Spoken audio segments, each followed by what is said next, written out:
5 minute दूंगा आपको। कितने मिनट? और आपको 5 मिनट आराम से मेरी बात सुननी है, कुछ भी मत लिखना। ऐसे मान लो बस कुछ भी नहीं आता, और ये भी मान लेना कि कुछ आ ही नहीं सकता। इससे बुरा तो नहीं मान सकते ना, बस। तो इसके बाद जो भी समझ में आया वो पॉजिटिव लगेगा। तो इसका मतलब रिलेटिव जब हम कहेंगे कि समझ में आया तो परसेंटेज रेशो बढ़ जाएगा। बोला इतना परसेंट आ गया, कॉन्फिडेंस बढ़ता है ऐसे। हम क्या मानते हैं, हम गलत मान के पढ़ाई करते हैं। हम क्या मान के पढ़ते हैं, मैं इंटेलिजेंट हूं। अब मैं छोटे छोटे बच्चों, मैंने 11th क्लास में बोल दिया था, मैंने 12th में आके बोला नहीं, मैंने कहा पता नहीं क्या तुम सोचो। पहली क्लास थी, इज्जत से बात कर रहा था। वरना में पहली क्लास में एक ही डायलॉग होता है, बताओ क्या? क्या आपसे को पूछे आप क्या हो, तो आप बोलोगे गधे हैं। बोला मतलब? सही सुने हो, गधे हैं। बोला आईटीएन बनने आए हैं, क्योंकि इंटेलिजेंट तो सिर्फ आईटीएन ही होते हैं। दूसरी बात, हमारी कोई बेइज्जती नहीं कर सकता। पूछो क्यों? इज्जत ही नहीं है। तो अगर कभी कोई आपको बगल में कहते बेइज्जती कर रहा है, तो उस पर हंसना। मेरी बेइज्जती करेगा, मेरी बेइज्जती करेगा, मेरी बेइज्जती करेगा तू। बोला अबे इज्जत ही नहीं, क्या बेइज्जती करेगा?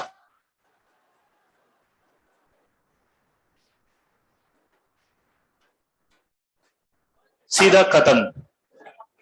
क्या बोला, जल्दी बताओ। सामने वाला चुपचाप चला जाएगा।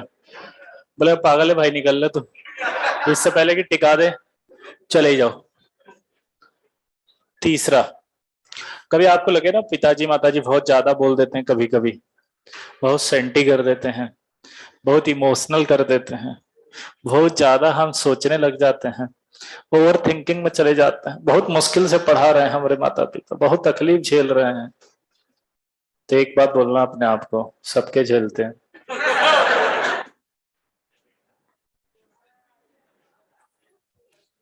नई बात क्या है? नहीं झेल रहे होते तो समझते कि नई बात है। फिर आप सेंटी हो जाते हो। दो कान दिए भगवान ने, इधर से सुनना और इधर से निकाल देना। इमोशंस के लिए कोई जगह नहीं है, स्ट्रेटजी के लिए जगह है, फोकस के लिए जगह है, कंसिस्टेंसी के लिए जगह है, रेगुलरिटी के लिए जगह है। समझिए बात को, इस पर फोकस करना है आपको। इमोशनल होके बैठ जाना, नंबर कम नहीं है, टेस्ट में नंबर कम आ गए, बैठ गए 10 दिन तक अपने आप को कोस रहे, मैं इस लायक नहीं हूं, मैं अपने माँ बाप के सपनों को पूरा नहीं कर सकता, मैं किस। अबे इसी बच्चे को आप जब किसी रूम में जाओ ना, तो बेचारा रोता हुआ दिखता है, बहुत टेंशन में दिखता है, अपने को भी रिग्रेट फील होता है कि भाई मेरा रो रहा है यार, कुछ तो करना चाहिए इसके लिए। वही भाई आधे घंटे बाद पिज्जा की दुकान पे सबसे ज्यादा पिज्जा खा रहा होता है। तो भाई आधा घंटा भी क्यों खराब किया? पिज्जा तो खुश होके खा लेता और पढ़ने बैठ जाता। तो शायद ये जो दुख हो रहा है ये होता ही नहीं अगले टेस्ट में। पॉइंट को नहीं समझे शायद आप। हम क्या मिस्टेक करते हैं बताओ? टेस्ट के बाद नंबर कम आते हैं, बैठ जाते हैं ऐसे, छत को घूर रहे, छत कहती भाई गिरना है क्या? बोल दे।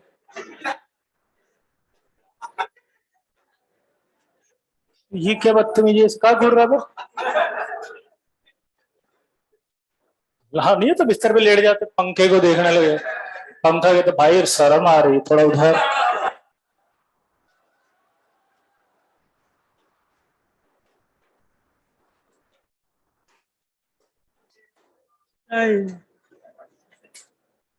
किताबों को देखने लग जाते हैं ऐसे, इनकी वजह से हुआ सर।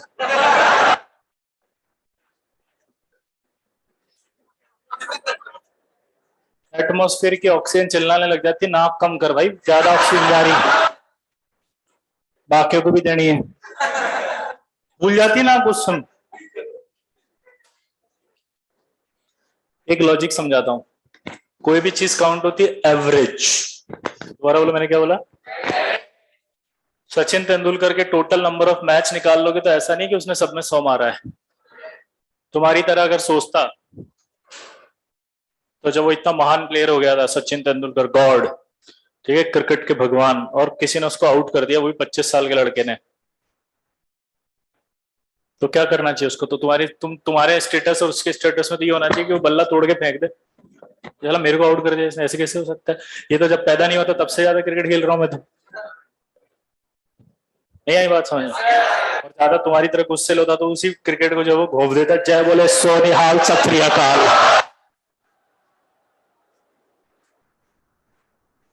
तेरी हिम्मत कैसी मुझे आउट करने की?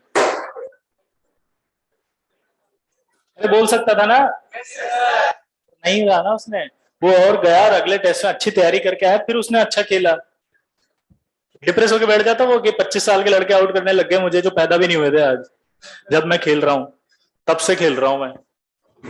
ये ऐसा नहीं करते ना, आउट हो गए तो हो गए यार, उसमें क्या, एवरेज काउंट होता है। सबसे ज्यादा जीरो पे आउट होने वाले भी वही, सबसे ज्यादा रन बनाने वाले भी वही। तुम्हारी तरह नहीं सोचते तुम।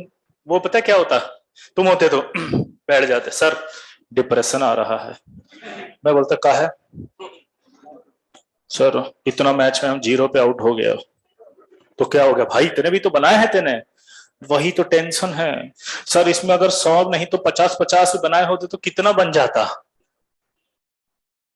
जिसपे जीरो पे आउट हुआ उसको 50-50 बना लेता तो इतना हो जाता, तो इतना हो जाता तो क्या होता, तब भी तुम सच ही नहीं रहता, कोई बदल थोड़ी जाता।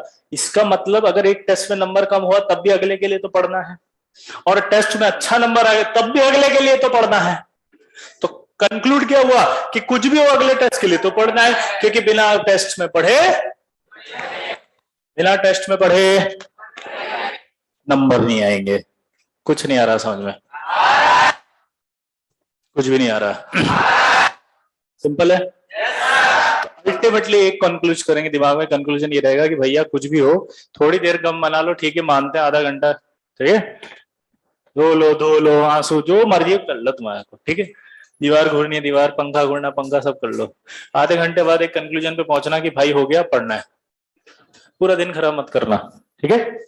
लुईस स्ट्रक्चर की बात करते हैं। लुईस एक साइंटिस्ट थे जिन्होंने कोवेलेंट स्ट्रक्चर्स को समझा। रुको मत भागो, है ना, और हमें क्या सुनाई देता है, रुको मत भागो।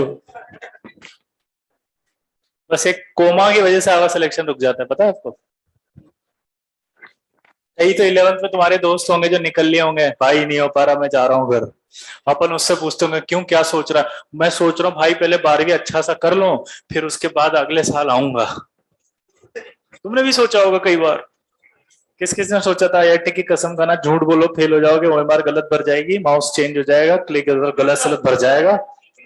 हाँ, ये ख्याल आए थे तुम्हारे सबको? मैं घर जाता हूँ, इस बार मैं सोच रहा हूँ 12th अच्छे से करूंगा, फिर जब बोर्ड में अच्छा परसेंटेज आएगा तब वापस आऊंगा, है ना? फिर कैसे रुक गए? थोड़े दिन बाद पिताजी ने कहा चुपचाप पढ़ लो। पता क्या होता, वहां चले भी जाते ना तब भी वैसे ही रहते। पूछो कैसे? सब तो पढ़ रहे होंगे, मैं ही रह गया, मन नहीं कर रहा, और वो मन भी नहीं लगेगा। अब इस दुनिया से बाहर जाते ही आपका मन नहीं लगने वाला, ये भी प्रॉब्लम है। ये दुनिया नहीं छोड़ सकते अब आप 2 साल तक, या तो I10 बन के निकलोगे या फिर I10 बन के निकलोगे।